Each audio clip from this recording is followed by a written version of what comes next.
میں جب بیٹیوں کو زندہ دفن کیا جاتا تھا، جب کمزوروں کا مال کھا جایا جاتا تھا، جب کعبے کا طواف ننگے ہو کے کیا جاتا تھا، جب اللہ کے کعبے پر 360 معبودان باطل کو سجا دیا گیا تھا، جب اللہ اکبر زنا کرنے کے لیے کوئی عورت نہ ملتی تو لوگ ماں کے ساتھ زنا کر لیا کرتے تھے، ایسے ماحول کے اندر اللہ اکبر، ایسے ماحول کے اندر مکہ المکرمہ میں ایک بہت بڑی تاجرہ تھی جس کو ملکہ تجار کہا جاتا تھا، جس کو ملکہ مکہ کہا جاتا تھا۔ اس خاتون کو اللہ اکبر اس ماحول میں پرا گندگی کے ماحول میں مالدار اتنی تھی کہ ملکہ تجار کہا جاتا تھا، رئیسہ مکہ کہا جاتا تھا، ملکہ تجار کہلاتی تھی، بہت مالدار تھی۔ مالداری کے ساتھ ساتھ عصمت اور پاک دامنی کا عالم یہ تھا کہ اس ماحول میں بھی اس خاتون کو طیبہ اور طاہرہ کے لقب سے جانا جاتا تھا۔ اس خاتون کا اور کیا نام تھا؟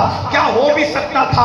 اسی خاتون کو جس کا لقب طیبہ اور طاہرہ تھا، اسی خاتون کو ہم ام المومنین سیدہ خدیجۃ الکبریٰ کے نام سے جانتے ہیں، جن کی محبت کے تار بھائی محمد علی فیضی نے چھیڑا ہے۔ اب اسی امی کی بارگاہ میں خراج تحسین پیش کرنے لگا ہوں۔ اتنی مالدار تھی کہ پورے مکے والے تاجر مل کر کے اپنا مال تجارت جتنا لے کر کے جاتے تھے، سب پورے مکہ کے تاجروں کا مال جتنا ہوتا تھا، اکیلے سیدہ خدیجہ کا مال اس سے 9 گنا زیادہ ہوتا تھا۔ اتنی مالدار تھی۔ بلا مبالغہ کہہ رہا ہوں، اپنے آئے کے جملے کا ذمہ دار ہوں، سیرت کی کم سے کم 50 کتابوں کا اتنے مجموعہ نچوڑ کر اپنے الفاظ کے جامع میں پیش کر رہا ہوں۔ خدیجہ کا ایک اونٹ جو ہے اور اس کے گھر کی چوکھٹ پہ ہوتا تھا، آخری اونٹ مکے کی سرحد کے پار کھڑا رہتا تھا۔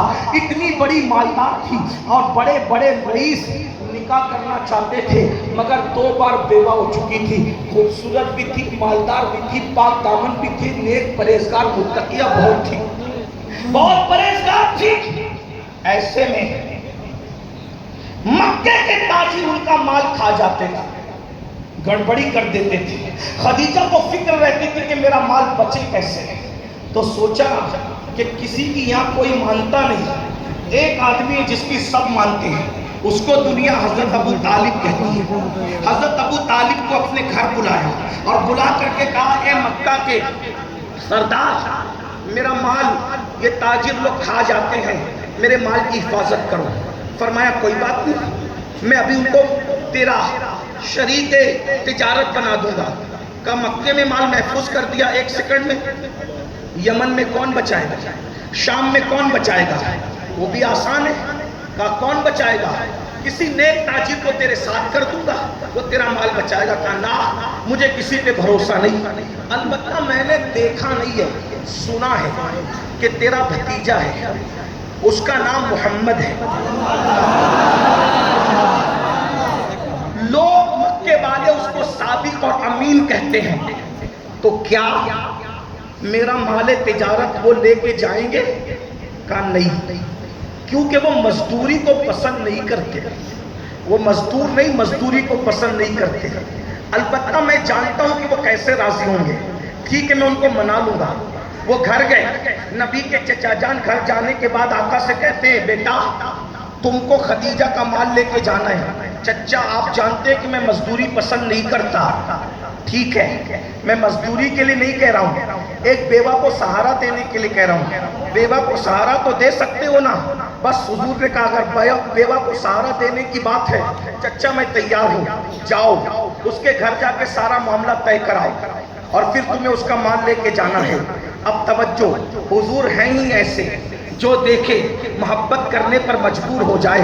حضور پہلی مرتبہ، بس بات ختم ہو رہی ہے، کہیں بھی ختم ہوگی، حضور پہلی مرتبہ اپنے گھر سے نکلے اور سیدہ خدیجہ کے گھر گئے۔ سیرت کی 50 کتابوں کا اتنے مجموعہ، میرے الفاظ کے جامع میں علماء سے معذرت چاہتے ہوئے کہ سیرت کی کتابوں کا اتنے مجموعہ علامہ ارشد القادری کی تحریروں کا سہارا لے کر اپنے الفاظ کے جامع میں پیش کر رہا ہوں۔ میرے آقا پہلی مرتبہ اپنے کاشان اقدس سے نکلے اور سیدہ خدیجہ کے گھر گئے. اب میرے جوانوں کی توجہ چاہتا ہوں. لوگ کیوں نام محمد سے چڑھتے ہیں, عشق رسول سے لوگ کیوں لرزہ براندام ہے کہ جانتے ہیں جو ان کا ہو جائے گا وہ کسی کا نہیں رہ جائے گا, وہ ان کا ہو جائے گا وہ انہی کا ہو جائے گا. سن لو غور سے. پہلی مرتبہ خدیجہ کے دروازے پہ جا رہے ہیں. سیدہ خدیجہ کہتی ہے میرا دروازہ مکے میں ایسے سمت میں کھلتا تھا کہ سورج نکلتے وقت اور سورج ڈوبتے وقت, سورج نکلتے وقت سورج ڈوبتے وقت میرے گھر کے دروازے سے کبھی سورج کی کرنیں اندر نہیں آتی تھی. نہیں سمجھے, ایک بار پھر کہہ رہا ہوں, سنو عشق کی بات ہے. میرا دروازہ ایسے سمت میں کھلتا تھا کہ سورج نکلتے اور ڈوبتے وقت سورج کی کرنیں میرے دروازے سے میرے گھر میں نہیں آ سکتی تھی. مطلب سمجھانے کے لیے, ہندوستان میں اگر کسی کا گھر جو ہے شمال یا جنوب کی طرف کھلتا ہو تو نہ سورج نکلتے وقت نہ سورج ڈوبتے وقت اس کے گھر کے دروازے سے سورج کی کرنیں اندر نہیں آ سکتی, کیونکہ سورج نکلتا ہند میں مشرق سے ہے, ڈوبتا مغرب میں ہے. کس کے گھر میں دروازے سے کرنیں آتی ہے؟ اگر سمت مغرب کی طرف ہے تو ڈوبتے وقت کرنیں آئے گی, سمت مشرق کی طرف ہے تو طلوع کے وقت آئے گی. اور اگر شمال جنوب میں گھر کا دروازہ ہو تو نہ نکلتے وقت آئے گی نہ ڈوبتے وقت. بات سمجھ میں آئی؟ خدیجہ امی جان کہتی ہے, سیدہ خدیجہ کا ذکر چھیڑا تو ہم سے بھی خدیجہ سن لو. اللہ اکبر, اللہ اکبر. سیدہ طیبہ طاہرہ خدیجہ الکبریٰ کہتی ہے کہ نہ سورج نکلتے وقت نہ ڈوبتے وقت میرے گھر کے دروازے سے کبھی کرنیں اندر نہیں آتی تھی. بس اتنی بات سمجھ میں آ گئی. کہتی ہے ایک دن صبح کے وقت میں دروازے کی طرف پیٹ کر کے اور دروازے کی طرف پیٹ کر کے اور دیوار کی طرف چہرہ کر کے میں کسی کام میں مصروف تھی, میں کسی کام میں مصروف تھی. ایسے میں نے میری دیواروں پہ دیکھا کہ سورج کی کرنیں پڑی ہے. میں نے سورج کی کرنوں کو دیکھا. اچانک کبھی نکلتے ڈوبتے وقت کرنیں نہیں پڑتی تھی. آج میری پیٹھ دروازے کی طرف تھی, چہرہ دیوار کی طرف تھا. میں نے دیکھا کہ سورج کی کرنیں میری دیوار پہ پڑی ہے. تو میں نے اس نیت سے پلٹا کہ آج سورج کدھر سے نکلا.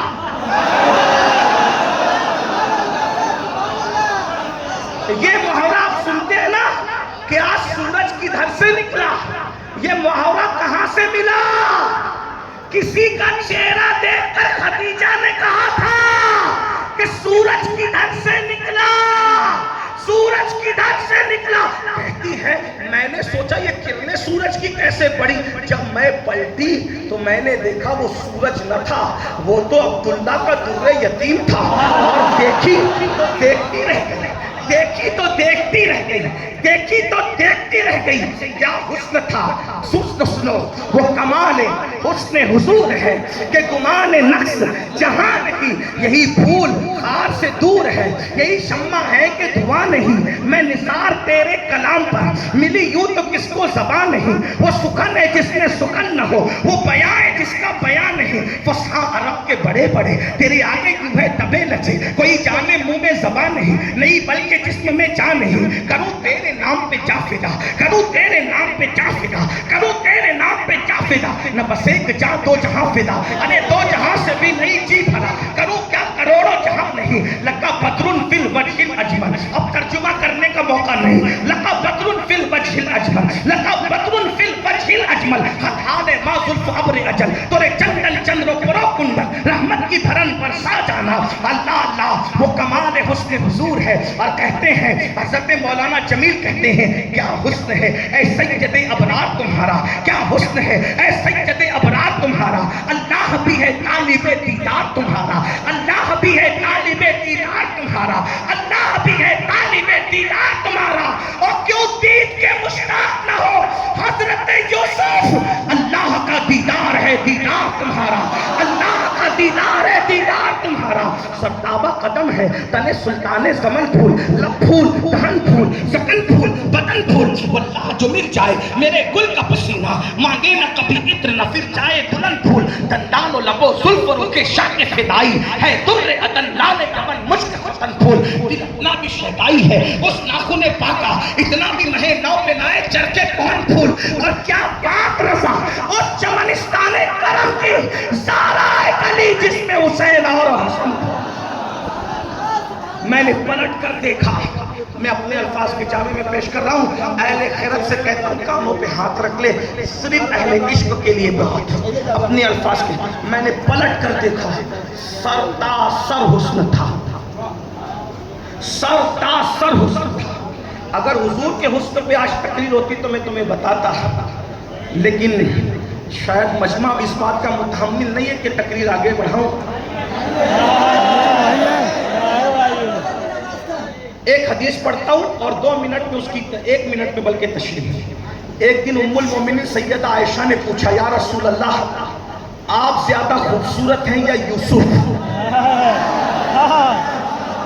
آپ کہتے ہیں تقریر آگے بڑھائیں, پھر اس کے بعد اس طرح حضور کا حسن سن کر کے, حدیث سن کر کے ایسے چپ رہتے ہیں نا, ایسی بات نہیں. یہ ڈی جے کی محفل نہیں ہے, میلاد کی محفل ہے. اور اسلم میاں تھکے تو پھر پوری محفل ختم ہونی چاہیے. ہاں, بریلی تھکے تو پھر قیامت. جب آپ اپنے آپ کو بریلی کہتے ہیں تو ہم نے مان بھی لیا کہ آپ نمائندے بن کر آئے, لیکن اگر آپ تھک رہے ہیں تو پھر ہمیں چپ ہونا چاہیے.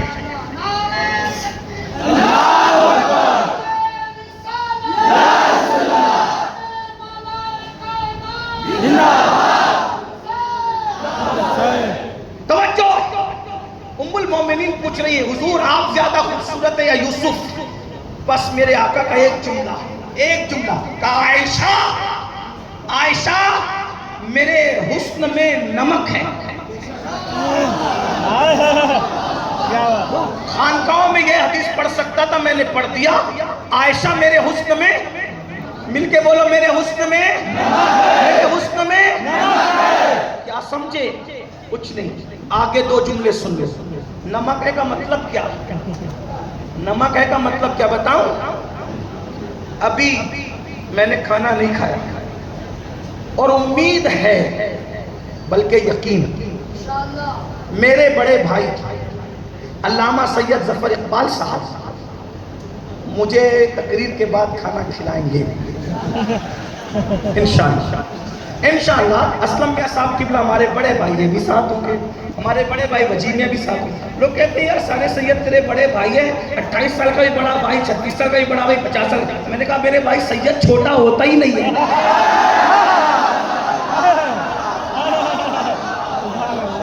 تو عمر گنتا ہے, ہم عمر نہیں گنتے.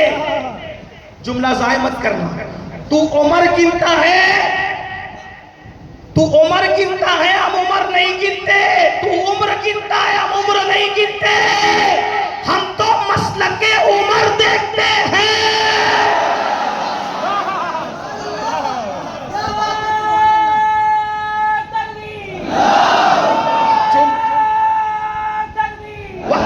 وقت بچانے کھانا ملے گا انشاءاللہ, ضرور ملے گا, خانقاہ ہے. اور پھر ظفر میاں صاحب نے کھانا بنایا بھی لذیذ. بولے سید آ رہا ہے نا, بائلر مرغی نہیں بنانا, دیسی مرغی, تیل نہیں ڈالنا, دیسی گھی. دھاوا شریف کا مسالہ نہیں چلے گا, لکھنؤ یا بنارس کا بنایا. سب بنایا, سب بنایا, سب بنایا, سب دسترخوان پہ بیٹھ گئے. لیکن ظفر میاں نے مخدومہ سے, میری مخدومہ سے, ہماری بہن سے, بڑی بہن سے, ان کی بیوی سے کہا, ارے امین آ رہا ہے, اتنا مہنگا سب بنا دیا, ہزاروں روپیہ ہانڈی پہ خرچہ کر دیا, 5 روپے کا بے قیمت نمک ہم نے نہیں ڈالا. جب سب قیمتی ڈالا تو یہ بے قیمت نمک کیوں ڈالے؟ نمک کا بائیکاٹ. آج ہمارے گھر میں نمک نہیں ڈلے گا کھانے میں. بس دسترخوان لگا, جیسی منہ میں لقمہ گیا تو اسلم میاں وجی میاں کس کے, سب کے, اور پھر کس کے؟ اسلم میاں نے آنکھ سے اشارہ کیا وجی میاں کی طرف, وجی میاں نے اشارہ کیا اسلم میاں کی طرف. میں نے سادگی سے صوفیانہ انداز میں ظفر میاں کو دیکھا, ظفر میاں نے مجھے دیکھے کہا کیا ہوا؟ میں نے کہا دونوں کنکھیوں سے اشارے کر رہے ہیں, ماحول صحیح نہیں ہے. ظفر میاں نے کہا کیا ہوا؟ تو وجی میاں تو لحاظ کر گئے. اسلم میاں نے کہا ظفر بھائی نمک نہیں ہے. سمجھ نہیں آیا؟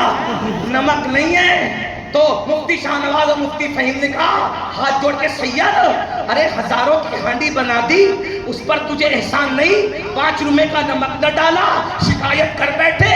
تو پھر مختومہ کی آواز آئے گی صحیح تو کہہ رہے ہیں، کیوں؟ جب تک ہزاروں نہیں لاکھوں کی ہانڈی بنا لے، جب تک نمک نہ ڈالے گا کھانا خوبصورت نہیں ہو سکتا، کھانا لذیذ نہیں ہو سکتا۔ نبی فرما رہے ہیں عائشہ تو پوچھ رہی ہے یوسف خوبصورت ہے یا آپ فرماتے ہیں میرے حسن میں نمک ہے، جیسے نمک کے بغیر کوئی کھانے میں لذت نہیں آتی، جب تک میرا نور نہیں ملایا جاتا کوئی خوبصورت نہیں ہوتا۔